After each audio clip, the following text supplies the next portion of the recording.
Good evening friends. Welcome back to Sneha Sangama Kannada channel. ನಾನು ನಿಮ್ಮ ಗೆಳತಿ ವೀಣಾ. ಈ ದಿನ ಸುಲಭವಾಗಿ ಮನೆಯಲ್ಲೇ ಹೇಗೆ ಬಿಸಿಬೇಳೆ ಬಾತ್ ಪುಡಿಯನ್ನು ತಯಾರಿಸ್ಕೊಳ್ಬಹುದು ಅಂತ ಹೇಳಿ ನೋಡ್ತಾ ಹೋಗೋಣ ಫ್ರೆಂಡ್ಸ್. ಈ ಒಂದು ರೆಸಿಪಿಯನ್ನು ನಿಮ್ಮ ಜೊತೆ ಶೇರ್ ಮಾಡ್ತಾ ಇದ್ದೀನಿ. ಈ ಒಂದು ಬಿಸಿಬೇಳೆ ಬಾತ್ ಪುಡಿಯನ್ನು ಮಾಡೋದಕ್ಕೆ ಏನೇನು ಪದಾರ್ಥ ಬಳಸ್ಕೊಳ್ಬೇಕಾಗತ್ತೆ ಅಂತ ಹೇಳಿದ್ರೆ, ಕಡಲೆಬೇಳೆ ನಾನು ಎಲ್ಲಾನು ಕೂಡ ಒಂದೊಂದು ಟೇಬಲ್ ಸ್ಪೂನಷ್ಟು, ದೊಡ್ಡ ಟೇಬಲ್ ಸ್ಪೂನಷ್ಟು ತೊಗೊಂಡಿದ್ದೀನಿ. ಕಡಲೆಬೇಳೆ, ಉದ್ದಿನಬೇಳೆ, ಜೀರಿಗೆ, ಮೆಣಸು, ಸ್ವಲ್ಪ ಎಷ್ಟು ಖಾರಕ್ಕೆ ಬೇಕೋ ಅಷ್ಟು ಮೆಣಸು, ಸ್ವಲ್ಪ ಮೆಂತ್ಯ, ಮತ್ತು ಅದ್ರ ಜೊತೆಗೆ ಖಾರದ ಮೆಣಸಿನಕಾಯಿ ಮತ್ತು ಬ್ಯಾಡಗಿ ಮೆಣಸಿನಕಾಯಿ ತೊಗೊಂಡಿದ್ದೀನಿ. ಖಾರದ ಮೆಣಸಿನಕಾಯಿ ಖಾರಕ್ಕೋಸ್ಕರ, ಮತ್ತು ಬ್ಯಾಡಗಿ ಮೆಣಸಿನಕಾಯಿ ಒಂದು ಒಳ್ಳೆ ಕಲ್ಲರ್ಗೋಸ್ಕರ ತೊಗೊಂಡಿರೋಂಥದ್ದು. ಅದ್ರ ಜೊತೆಗೆ ನಾನು ಸ್ವಲ್ಪ ಚಕ್ಕೆ ಲವಂಗ ಕೂಡ ತೊಗೊಂಡಿದ್ದೀನಿ. ಯಾರು ಚಕ್ಕೆ ಲವಂಗದ ಸ್ಮೆಲ್ಲನ್ನು ಇಷ್ಟಪಡೋದಿಲ್ಲ ಅವರು ಅದನ್ನು ಸ್ಕಿಪ್ ಮಾಡ್ಬೋದು, ಆದರೆ ಹಾಕ್ಕೊಂಡ್ರೆ ಟೇಸ್ಟು ತುಂಬ ಚೆನ್ನಾಗಿರುತ್ತೆ. ಇದೆಲ್ಲನೂ ಪದಾರ್ಥಗಳನ್ನು ನಾವು ಡ್ರೈ ರೋಸ್ಟ್ ಮಾಡ್ಕೊಳ್ಬೇಕಾಗತ್ತೆ.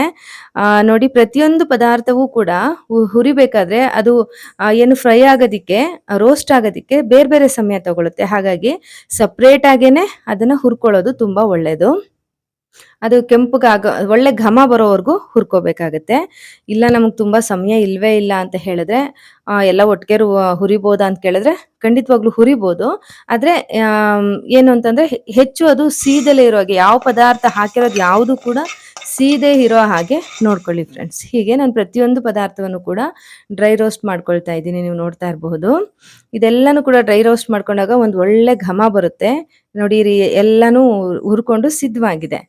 ಮೆಣಸಿನಕಾಯಿಗಳು ಸಾಮಾನ್ಯವಾಗಿ ತುಂಬ ಉದ್ದ ಇರ್ತವೆ, ಬ್ಯಾಡಗಿ ಮೆಣಸಿನಕಾಯಿಗಳು, ಮತ್ತು ಸ್ವಲ್ಪ ಸಾಫ್ಟು ಮೆತ್ತಗಿರುತ್ತೆ. ನಾವು ಹಾಗೆ ಹಾಕಿದ್ರೆ ಅದು ಅಷ್ಟು ಚೆನ್ನಾಗಿ ಪುಡಿ ಆಗೋದಿಲ್ಲ. ಹಾಗಾಗಬಾರ್ದು ಅಂತ ಹೇಳಿದ್ರೆ ಈ ರೀತಿ ಸ್ವಲ್ಪ ಮುರಿದು ಮಿಕ್ಸರ್ ಜಾರ್ಗೆ ಹಾಕ್ಕೊಳ್ಳೋದ್ರಿಂದ ತುಂಬ ಸುಲಭವಾಗಿ ನಾವು ಪುಡಿಯನ್ನು ಮಾಡ್ಕೊಳ್ಳೋದಕ್ಕೆ ಸಾಧ್ಯ ಆಗುತ್ತೆ ಫ್ರೆಂಡ್ಸ್. ನೋಡಿ, ಈ ರೀತಿನಲ್ಲಿ ನಾನು ತುಂಬ ಚೆನ್ನಾಗಿ ಪುಡಿಯನ್ನು ಮಾಡ್ಕೊಳ್ತಾ ಇದ್ದೀನಿ. ಪುಡಿ ಆಯಿತು, ರೆಡಿ ಆಗಿದೆ ಫ್ರೆಂಡ್ಸ್. ಈ ಒಂದು ಪುಡಿಯನ್ನು ಬಳಸ್ಕೊಂಡು ನಾವು ತುಂಬ ಟೇಸ್ಟಿಯಾದಂತಹ ಬಿಸಿಬೇಳೆ ಬಾತನ್ನು ರೆಡಿ ಮಾಡ್ಕೊಳ್ಬಹುದು. ಹೆಲ್ದಿ ಆದಂತಹ ಮತ್ತು ಯಾವುದೇ ರೀತಿ ಕೆಮಿಕಲ್ ಫ್ರೀ ಆದಂತಹ ಬಿಸಿಬೇಳೆ ಬಾತ್ ಪುಡಿ ಸಿದ್ಧವಾಗಿದೆ. ನೀವು ಕೂಡ ಈ ರೆಸಿಪಿಯನ್ನು ಟ್ರೈ ಮಾಡಿ. ಆರೋಗ್ಯದ ಮೊದಲನೇ ಮೆಟ್ಟಿಲು ಅಂತ ಹೇಳಿದ್ರೆ ಒಳ್ಳೆಯ ಆಹಾರ, ಕೆಮಿಕಲ್ ಫ್ರೀ ಆದಂತಹ ಆಹಾರ.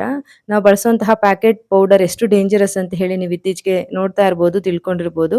ಹಾಗಾಗಿ ಈ ಥರ ಸುಲಭವಾಗಿ ಮನೆಯಲ್ಲಿ ಪುಡಿಗಳನ್ನು ಮಾಡಿಕೊಂಡು ಬಳಸೋದ್ರಿಂದ ನಮ್ಮ ಮತ್ತು ನಮ್ಮ ಮನೆಯವರೆಲ್ಲರ ಆರೋಗ್ಯವನ್ನು ಕಾಪಾಡ್ಕೊಳ್ಳೋದಕ್ಕೆ ಸಾಧ್ಯ ಆಗುತ್ತೆ. ಈ ರೆಸಿಪಿ ನಿಮಗೆ ಇಷ್ಟ ಆಗಿದೆ ಅಂದ್ಕೊಳ್ತೀನಿ ಫ್ರೆಂಡ್ಸ್.